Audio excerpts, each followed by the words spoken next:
dalam gambar yang anak lihat di depan layar monitor ini, bahwa di sini merupakan alur kegiatan transaksi ya.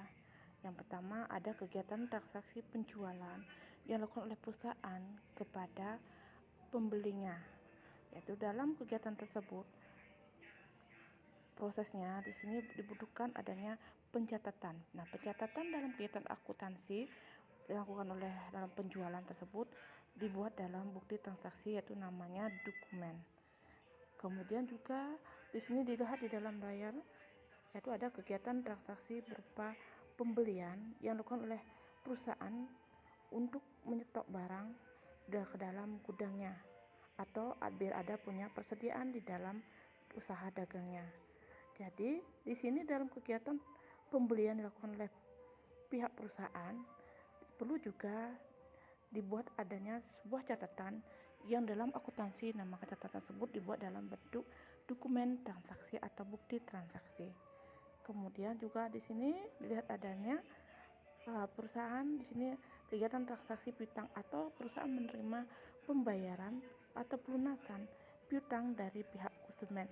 Nah, dalam proses pelunasan tersebut juga perusahaan perlu membuat adanya pencatatan di mana dalam proses pencatatan itu dokumennya dibuat dalam bentuk dokumen atau namanya bukti transaksi.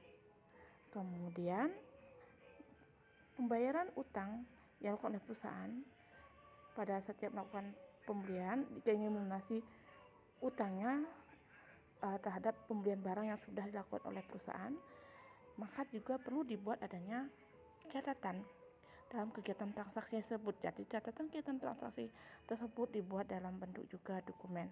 Begitu juga jika terjadi adanya pengangkutan barang dari pihak perusahaan kepada pembeli, maka perlu juga kita mencatat kegiatan transaksi tersebut yaitu dalam bentuk dokumen transaksi. Jadi semua kegiatan transaksi baik itu penjualan, pembelian, pelunasan piutang, pembayaran utang ataupun jadinya pengangkutan barang kepada konsumen ataupun transaksi yang lainnya, baik itu juga bisa juga transaksi adanya pembayaran gaji, pembayaran biaya lainnya, itu juga perlu semuanya dicatat dalam bentuk dokumen.